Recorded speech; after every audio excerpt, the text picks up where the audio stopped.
नमस्कार, खबरों की खबर में आपका स्वागत है। देश के प्रधानमंत्री नरेंद्र मोदी और national security advisor Ajit Doval ने किस तरह से पाकिस्तान को बेवकूफ बनाया और किस तरह पाकिस्तान हिंदुस्तान के इस जाल में फंसकर तबाह और बर्बाद हुआ है, इसका खुलासा पाकिस्तान के दो वरिष्ठ पत्रकारों ने किया है। और ये खुलासे के बाद से पाकिस्तान में हड़कंप मचा हुआ है कि ऐसा क्या हो गया कि उसका आर्मी चीफ बाजवा और इमरान खान एक साथ मोदी के सामने सरेंडर कर गए। मीडिया को बुलाकर आपस की मीटिंग में भाजपा क्यों ये कहता रहा कि हम सब कुछ कर सकते हैं, मोदी से नहीं लड़ सकते, मोदी से हमारे पास लड़ने का सामर्थ्य नहीं है। आर्टिकल 370 हटाया गया, पाकिस्तान गिदड़ भभकियां देता रहा, लेकिन कोई हमला नहीं हुआ। उसका भी खुलासा हुआ कि किस तरह से बाजवा के सामने पाकिस्तान ऑक्युपाइड कश्मीर का चीफ वो कहता रहा कि सब कुछ खत्म हो जाएगा, हिंदुस्तान के ऊपर हमला कर लो, लेकिन बाजवा डर के मारे भाग गया। मैदान छोड़ के भागने वाले इस जनरल की कहानी वहां के दो पत्रकार बता रहे हैं, जिसे आप सुनेंगे तो आप भी दंग रह जाएंगे। पहले इस क्लिप को सुनिए। कश्मीर पे मैं सिर्फ दुआ कर सकता हूँ, इसलिए कि जनरल कमर जावेद बाजवा जो है उसने कश्मीर पे जो सौदा किया उसकी अभी तक डिटेल जो है वो कौम के सामने नहीं आई। मैंने क्या लफ्ज़ इस्तेमाल किया है? सौदा। ये जो उन्होंने इंडिया के साथ line of control cease fire किया था, उस सीज फायर के फौरन बाद मोदी ने पाकिस्तान का दौरा करना, ठीक है। और जब फॉरेन ऑफिस को ये पता चला, वज़ीर ख़ारजा शाह महमूद कुरैशी को पता चला कि मोदी पाकिस्तान आ रहा है, मुझे तो पता ही नहीं है, तो भागे भागे इमरान खान के पास गए, उनसे पूछा कि आपको पता है? उन्होंने कहा मुझे वो बताया था, बाजवा साहब और फैज़ साहब आए थे, बातचीत उनकी चल रही है अजीत डोभाल के साथ, लेकिन वो आ रहा है ये मुझे नहीं पता। तो उसके बाद इमरान खान ने फैज़ साहब को कहा कि भाई आप फॉरेन ऑफिस को तो ऑन बोर्ड लें।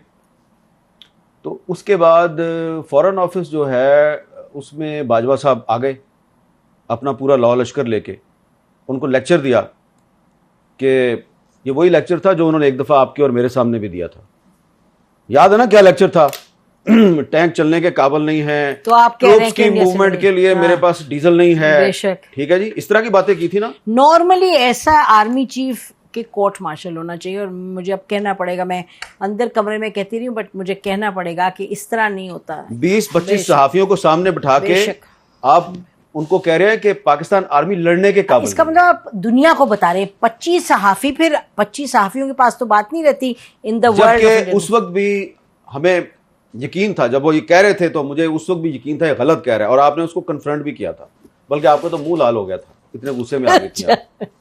ठीक है, ये जीएचक्यू वाली बात है, मुझे याद है एनडीयू वाली बात नहीं कर रहा, नहीं एडिटोरियम की बात, एडिटोरियम जहां पे वो कोर कमांडर्स कॉन्फ्रेंस होती है, वहां बैठ के आर्मी चीफ हमें एक कहानी सुना रहा है कि जी फौज इंडिया से लड़ने के काबिल नहीं, लिहाजा हम सुलह कर। पाकिस्तान की ये दोनों पत्रकार काफी वरिष्ठ हैं। हमीद मीर और नसीम जहरा काफी प्रभाव रखते हैं पाकिस्तान की मीडिया में, और ये दोनों ऐसे वाकया के बारे में बता रहे हैं जिस पे यकीन कर पाना बड़ा मुश्किल है कि पाकिस्तान का आर्मी चीफ इन लोगों के साथ बातचीत में ये कह रहा हो कि हमारे पास टैंक तो है लेकिन गोले नहीं है, हमारे पास टैंक तो है लेकिन डीजल नहीं है, हम लड़ेंगे तो लड़ेंगे कैसे। और ये खबर की पुष्टि और भी बड़े बड़े पत्रकार कर रहे हैं जो इस मीटिंग में मौजूद थे। अब तारीख को समझना जरूरी है, ये करीब मार्च 2021 की बात है, जिस वक्त अचानक से बाजवा ने यह बयान दिया था कि भारत के साथ हमें रिश्ते सुधारने की आवश्यकता है, कश्मीर के अंदर कंड्यूसिव सिचुएशन क्रिएट करने की आवश्यकता है। ये दोनों पत्रकार और बहुत सारे लोग अब ये कह रहे हैं कि इमरान खान की सरकार और बाजवा दोनों हिंदुस्तान के सामने घुटने टेक चुके थे, लेकिन बातचीत इस कदर हुई कि हिंदुस्तान की तरफ से यह कहा गया कि मोदी पाकिस्तान चले जाएंगे रिश्ते सुधारने के लिए, आप ये सारे काम करो, ये सारी चीजें करो, लेकिन मोदी कभी पाकिस्तान गए नहीं। ये आपस में ही कंफ्यूज होकर के रह गए, अजीत डोभाल। लेकिन अब दिक्कत क्या है, जब ये खुलासा हुआ तो ये कहानी आगे बढ़ाते हैं। ये बताते हैं कि किस तरह इमरान खान को जब ये मालूम चला, जब इनका विदेश मंत्री कुरैशी भागा भागा आया कि ये बाजवा ने क्या कर दिया, ये प्रधानमंत्री मोदी को पाकिस्तान बुलाना चाह रहा है, तारीख तय हो गई, तो इमरान खान ने बाजवा को कहा कि भाई कम से कम फॉरेन मिनिस्ट्री के लोगों को आप लूप में ले लें। उसके बाद बाजवा विदेश मंत्रालय के लोगों के सामने बैठे, तो वहां क्या हुआ वो भी इन लोगों ने बताया। तो फॉरेन ऑफिस ने इनको कन्फ्रंट किया। शाह महमूद कुरैशी साहब जो हैं, उन्होंने कमाल ये किया कि उन्होंने सिर्फ अपने फॉरेन सेक्रेटरी को नहीं बैठाया हुआ, उसने 5-6 एक्स फॉरेन सेक्रेटरी को बैठा लिया और उन सब ने कहा कि ये एक इंडिया का ट्रैप है और आप जो बातें कर रहे हैं ये हमारा जो एक पाकिस्तान का एक जो रवायती मौक़िफ़ है ये उसके खिलाफ है और ये हमारे नेशनल इंटरेस्ट से भी आपकी बात मैच नहीं करती। बेशक बाजवा साहब बहुत गुस्से में आ गए और उन्होंने कहा कि मोदी ने अप्रैल में दौरा करना है पाकिस्तान का। अप्रैल कौन सी?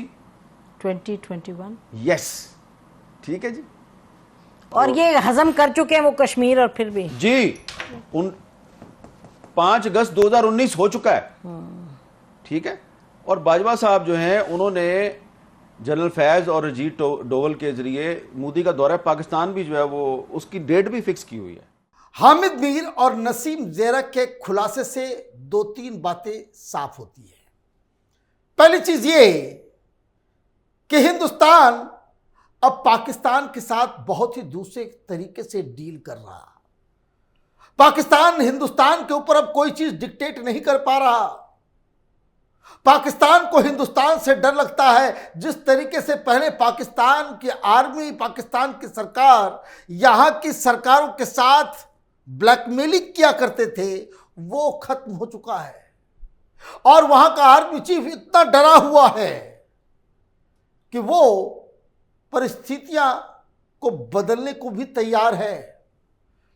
इमरान खान ये कहते हैं कि हमें लूप में नहीं रखा गया, हमें जानकारी नहीं है, लेकिन सवाल ये है जो पाकिस्तान की जनता पूछ रही है कि बाजवा के साथ आप लड़ तो रहे हो, बाजवा को कोर्ट मार्शल करने की बात तो कह रहे हो, लेकिन ये जो कश्मीर के साथ हिंदुस्तान ने जो किया और जिसको लेकर के आप जो बड़ी बड़ी बातें कर रहे थे, यूएन में जाकर के डींगे हाँक रहे थे और यहां आपका आर्मी चीफ हिंदुस्तान के इशारे पे कठपुतली की तरह नाच रहा था, मोदी को पाकिस्तान इनविटेशन दे रहा था, तारीख तय कर चुका था।